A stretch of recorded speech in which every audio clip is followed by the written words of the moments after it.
Саламатсыздарбы? Мен Алтын Арыстанбекова, Түз эфирде.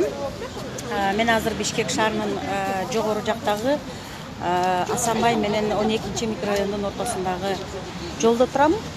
Мына менин артымда канчанчы үй эже? Үйүңүз Асанбай 52. Асанбай микрорайонундагы 52 үйдө үйдүн жашоочулары телефон чалып чакырышты мени. Анан ушул үйдүн жашоочулары жана үйдүн астындагы дүкөн, аптекалардын ээлери Жапыкеевдер тарабынан жасалып аткан мыйзамсыз иштер жөнүндө айтып беребиз дешти. Мен келдим. Азыр Түз эфирде барыңыздар, өзүңүздөр күбө болосуздар. Биринчиден мынау көчө, мына маршрутка жол өтүп бараткан көчөнүн аркы бети 12 микрорайон, берки бети Асанбай микрорайону. Асанбай микрорайонунда мынау 52 үй. 52 үйдүн алдында бул дарыкана турат. Анан тегерегинде момундай кичинекей дүкөнчөлөр бар. Момундай кичинекей дүкөнчөлөр бар. Ошол дүкөнчөлөрдүн ортосунда момундай бир курулушту куруп атышкан Жапыкеевдер деп азыр ушул 52 үйдүн тургундары айтып атышат. Эже, сиз өзүңүздү тааныштырып кетсеңиз. Мен орусча сүйлөйм. Мен председатель ТСЖ ушу үйдүкү. Номер какой ТСЖ? В общем, ТСЖ «Милый дом», Асанбай, дом 52. Я являюсь председателем с 2008 года по настоящее время. Где-то в начале августа мы слышим грохоты здесь. Ломают, рушат все. Думаем, что это такое? Выходим здесь, вовсю работают рабочие. Вот. Спрашиваем, что вы делаете, кто вам разрешил? Они инкогнито. Они не говорят, кто это. Эже ошол усталар могу туракты куруп баштаптыр да. Ушунун ордуна эмне бар эле мурда? Эчтеге жок болчу. Эчтеке жок болчу. Жөнөкөй эле. Жөнөкөй эле. Анан тиги аптека деп турбайбы? Это территория ТСЖ. Ошондо тиги аптека график работы деп жазылып турбайбы? Ошол терезе үйдү саткан болобу? Ким сатты? Бирөө саттыбы? Так, бизден житель саткан.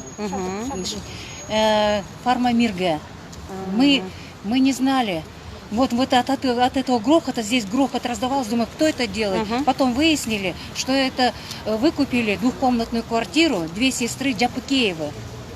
Сыймык Жапыкеевдин эжелери дейсизби? Да, Сыймык Жапыкеевдин. Вот, анан кийин аттарын билесизби? Эжелеринин аттарын? Жок, билбейм. Они две сестры, они руководят ОСО «Фармамиром», эти две сестры. И знаете, вот здесь, когда я вышла, посмотрела, это самовольно, без каких-либо разрешительных документов на территории ТСЖ развернули реконструкцию и расширение входной группы аптеки. Эже аты жөнүңүздү айтсаңыз? Райтемировна Досматова. Райтемировна айтсаңыз, ошол Фармамир ушул нерсени курайын деп атканда, куруп баштаганда үйдүн жашоочулары менен сүйлөшпөдүбү? Нет. Сүйлөшкөн жок. Ни с кем. Сиз өзүңүздөр кайрылдыңыздарбы? Да, өзүм. Маалымат алыш үчүн. Да. И что сказали? Я сама позвонила. Сперва говорят, мы в Асанбае ничего не строим, у нас нет никакой аптеки. Потом на следующий день звоню, рабочие признали, сказали, говорят, это аптека Фармамира. Я обратно звоню. Потом мне сказали, говорят, вот поговорите с директором по развитию Санджаром. Я с ним поговорила. Говорю, у вас нет никаких разрешительных документов, на каком основании вы расширяетесь на территории ТСЖ. ТСЖ это... Что он ответил на ваш вопрос? Он ответил, у меня есть все разрешительные документы. Какие у вас разрешительные документы? А он не хотел показать? Он не показывал. Вы знаете, они вообще даже не выходили на меня. Я все на них сама выхожу, звоню. Вот. А потом встретились в понедельник с директором. Какого числа, не помните? Сейчас это где-то 15-го, где-то вот в середине августа. Встретились, я ему показала все документы. Государственный акт о праве частной собственности на землю. Я показала печать, что имею расчетный счет в банке, банковские реквизиты, все ему показала. Вы не... ТСЖ-ныка. Он сказал, говорит, а у меня есть, говорит, все разрешительные документы. А он вам не показал? Не показал он разрешительные документы. Говорит, вот нам сказали, что соберут подписи жильцов и дадут. Вот. А И к вам никто не подходил для ко подписи? мне никто не подходил. Я никаких разрешительных документов не давала. Прежде чем это, вот они должны были обратиться ко мне с заявлением, просить разрешения. Я должна была собрать общее собрание. На этом собрании объявить вот это заявление, согласны они на пристройку или не согласны. Обычно Но это- так и происходит, да? Если Да, у да. дома кто-то пристраивает что-то, Да, согласен. они с жильцами разговаривают, Да, собрание согласовывают проводят. с Да, вами, вы да. подписываете, а Да. потом уже строят. Да, А да. тут А тут самовольно. На территории ТСЖ самовольно стали расширяться. И вы знаете, я на следующий день позвонила этому директору по развитию и сказала, приостановите пристройку, не тратьте свои деньги. Он даже со мной не стал разговаривать. Потом выясняю дальше. Аптека является двух сестер Джапакеевых. Вот. Вы знаете, у них много денег. Для них законов не существует. Они плевательски стали относиться. Когда я им сказала приостановите, наоборот, еще сильнее стройка пошла. Вот.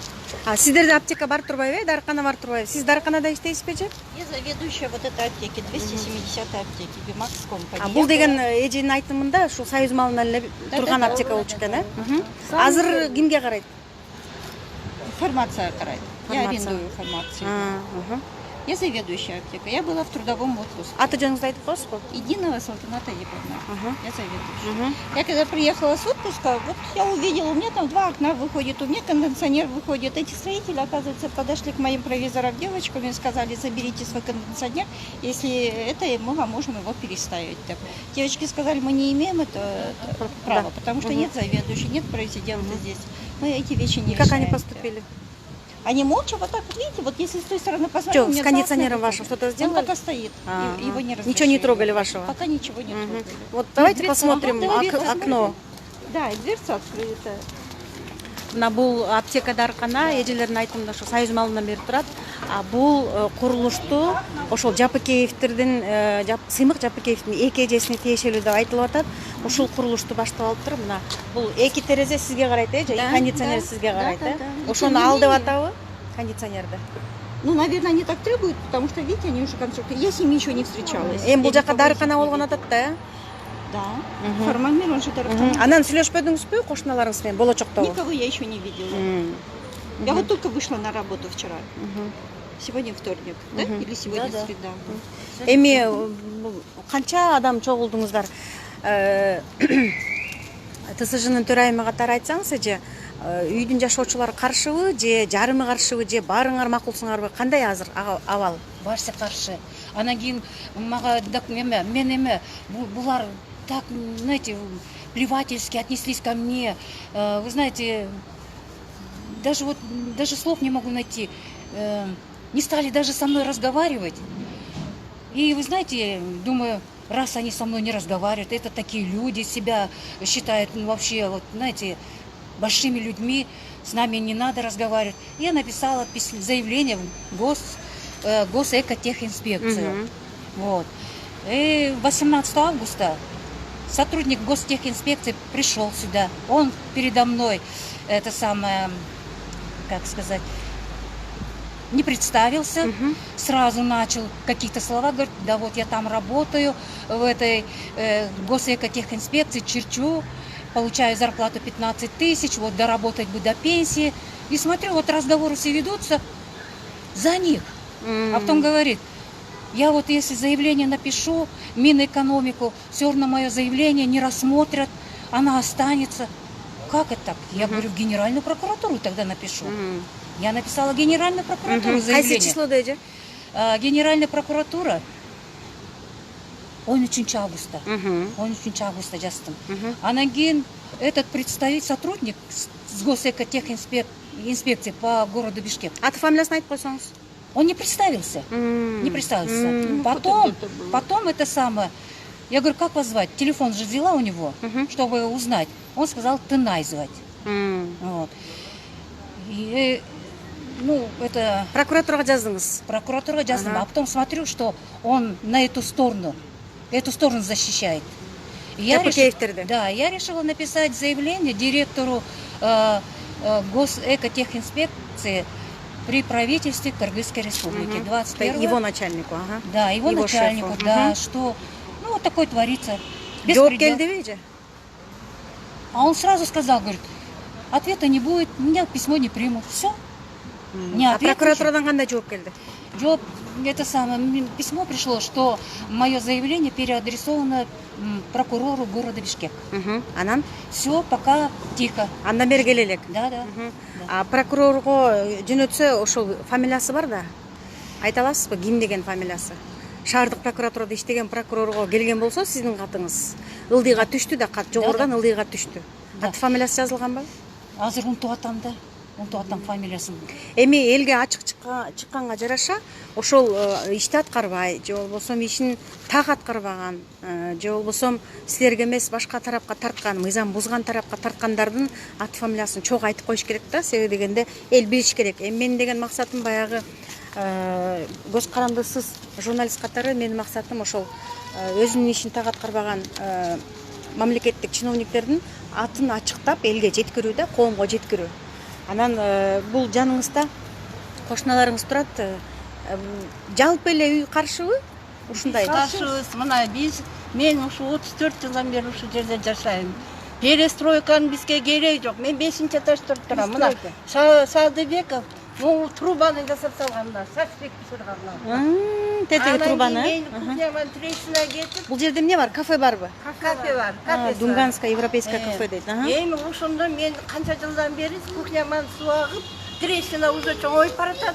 Эч кандай действие жок. Мен барбаган жердин баарына бардым. Даже ушу Садыбеков эч нерсе кыла алышкан жок. Садыбеков деген ким экен? Мына ушу аптека, моун баары ошонуку. Бул сатып турдум $100,000. Сатып алып туруп мына жерде кылып атат мына. Үйдүн ээси беле Садыбеков деген. Ошонуку бочкасы, могу, мына кафеси, мына павильону бүт бардыгы ошол кишиники. Анан кийин Өзү бул жерде жашайбы ушул үйдө? жок, башка жакта жашайт. Анан кийин мына эми могу трубасынан биз страдать этип атабыз. Кафесине канча страдать этип атсабыз, таракан, экинчи, үчүнчү этаждардын баары отравление кылышып, ушундук болуп атат. Нары жагынан кирет бардыгы. Ушундай эч кандай эчтеке кыла алган жокпуз. Эми бизге моундай эменин кереги жок. Биздин отоплениябыз аз болуп атат кышында. Жайында муздак суубуз көп келбейт. Тиги неме болуп атат. Анан бизге мындай эменин кереги жок, бизге болду. Бир адамдын жыргалчылыгы башкаларга неме шарт түзбөйт атат. Бул байларды эчтеке кыла албайбыз го, биз билбейм менен. Мына 2 аптекабыз илгертеден бар. Пускай немо жетет ошо. Неге мына өсүп билгендерин кылып атат бул жергечи? Бизге даже эчтеке айтпай. Мына булар болуп биз 34 жылдан бери ушул үйдө жашайбыз. 34 жылдан бeri жашайбыз. Сиз кайсы кабатта жашайсызчы? Мен 3-нчи этажда жашайм. Мына как раз ушунун үстүндө. Покой жок. Кайсы нову? Бул мына бул кафенин үстүндө жашайм. Кафенин үстүндө 3-нчи кабат, 3-нчи кабат, Бул Садыбеков деген бай неме, ушул эч кимди укпайт, бизди тебелеп билгенин кылат. Мына могу эки жердеги шараң бараңдын баарын ушул куруп алган. Эч кандай за счет дома он Домго живет. 1 сом төлөбөйт. Домго 1 сом төлөбөйт. Садыбеков чоң кызматта иштейби же иштебейби? Иштеген илгери. Мурда Судмет эксперт республики. азыр независимый эксперт ушундай экен го. Өз билгенин кылат. Атын дагы айтып койсоңор. Шадыбеков Кубат Жумабекович. Эми муну Жашы канчада? Жашы 62-де. муну сатып туруп могу жерге чоңойто бер деп койгон го. Мына чоңойтуп атат. Эч кандай разрешениясы жок, эч кимдин немеси жок. Бизге эч кандай Помните, у нас Да. есть решение. Бир бир кафе болчу. Муну эме алдырганбыз кафени. Мына шок магазин дегендин ордунбу? Да. Это тоже ему принадлежит. Решение прокуратуры есть вот это убрать. Ну, как-то тоже руки не дашь. Карасаң бул жерде на что похоже? Ооба. Көчөт эме сарайбы эмне айылдаган. Ошо лучше да. Бул үйдүн баары ушундай менен обложен. Особенно возле Эме да, эме мага ошо разрешениясын беришкен. Эмне? Эмне разрешение? Много аптеканын. Курулуп атканбы?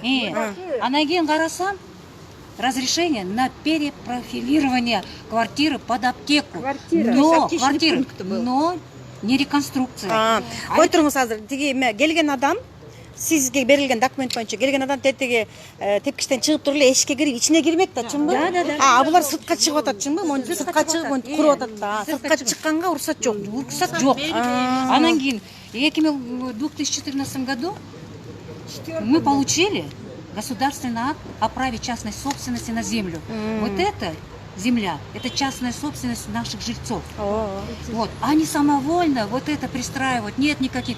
Они ссылаются на этот документ, а это только на перепрофилирование квартиры под аптеку. Вы знаете, это богатые люди.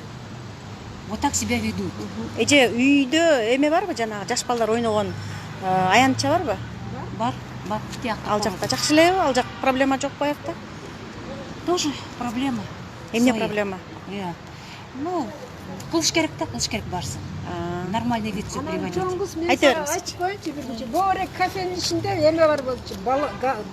Баллончик, газовый баллон, который вот этот тяньшан. Ооба. Вот он, с этим мы работали, вот это кафе. А мы үстүндө Күйө элекпи? Жарыла элек беле? канча бала жашайт үстүндө, бир 20га жакын жаш балдар 3-3 подъездде жашайт. Эхотек инспекцияга жазып атып бул эптеп бир ая. Анан келип текшерилиш болуп атып, шыгылып аны вытащили үйдүн ичинен, на улице вытащили, поставили на улице. Она стоит на улице, это газ. Я не знаю, как дальше будет. Мы боимся. Эми эже ушул маселелер боюнчачы буга чейин кайрылгансыз да мамлекеттик органдаргачы. Санап берсеңиз, кайсы жылы кимге канча жолу кат жазып кайрылдыңыз, анан кандай жооп болду? Ушул жерде эме кафе болчу. Ушунун ордуна кафе. Чуркап жүрүп 2 жыл. Анан кийин сентябрда 2014 жылы было прокурорское представление, предписание бүт бары берден алынсын деп. Все началось с того, что... Бияқта эме навеска койгон, пивнушка, летний кафе кылам деп. Аны алдырганбыз. Берде кафени алдырганбыз. Бүт барын алдырып салганбыз. И решение Мына суда Шадыбеков дедиңерби? Ошо Шадыбеков боюнча кайрылдыңар беле? Ооба, Шадыбеков Эч деген. кандай эчтеке жок. Эч кандай эчтеке жок. 14 Баары жабылып калат. В 2014 году таким же образом за субботу-воскресенье он к моей аптеке приставил вот именно, как называется? Навес. Так грубо, так кустарно. Естественно, я была вынуждена. Я тоже обращалась тогда. И именно решением прокуратуры тогда, это города Бишкек, это Октябрьского района города. Генеральная прокуратура. Города Бишкек, у нас есть полуостав. Да, Вот есть у нас. тогда вот он вынужден был убрать вот этот навес, который таким же образом мои окна там стояли и так далее. И вот этот вот его шок-магазин тоже было решение, они должны были убрать. Но каким-то образом оно до сих пор функционирует. Вот Проверяющие. Вот раньше, вот это было кафе здесь. Вот, все кафе, территория. Вы знаете, людям не давали ни днем, ни ночью спать. Каждый день музыка играла. Вот, до 12, до часу ночи. Люди жалуются мне. Я ходила по всем инстанциям, мэрию писала, в Акимят писала, прокуратуру в Октябрьскую, в УМС писала, везде письма писала. И в конечном итоге, вот, через 2 года, вот, прокурорское предписание было, вот, и представление, и на основании этого представления и предписания мы только убрали навес. А это вот павильон мы не смогли убрать, потому что его не было. Комиссия сказала, что без его присутствия мы не можем самовольно убрать это, демонтировать этот павильон, потому что он может сказать, у меня здесь были миллионы, может суд подать, и потом мы виновны станем и будем выплачивать деньги. И так и осталось с сентября 2014 года. Эже кечирип коңуз, мен деген телефондун заряды өчүп атат, ошол өчкөнгө чейин мен деле сүйлөп коеюн. Мен бул үйдүн телефондун заряды өчүп атат да. Кыскараак. Мына үйдө жашап атам, мына ушул стройканын 2-чи этажында. Менден сурабай эле, эчтеке кылбай эле салып атышат. Мен деген эме сбор подписи, эме согласиени алышы керек болчу да. Ооба. Алган жок. Эгердечи ошол эже байке туура айтып атасыз, эме ушул үйдүн жашоочуларынан уруксат алып курам десе макул болот белеңер? Жок. Эми бир аз тыйын төлөмөк дегеним? Жок, керек жок бизге Жок. вообще. Мен эми коштошуп коеюн, таптак эле өчүп калды. Ошол азыркы мынабу Асанбайдагы 52-чи үйдүн жашоочулары атаган Шадыбеков, анан Сыймык Жапекеевдин эжелери не мен дагы түз эфир берем, алар дагы өздөрүнүн кагаздарын алып келип көрсөтсүн, эже. Алып келип көрсөтсүн. ошондо деген анан көрөбүз ким мыйзам чегинде болуп атат, ким мыйзамды тебелеп атат. Мен согласен Туура айтып атасыз. Түз эфир ушуну менен аяктады. Кийинки түз эфирге чейин аман туруңуздар.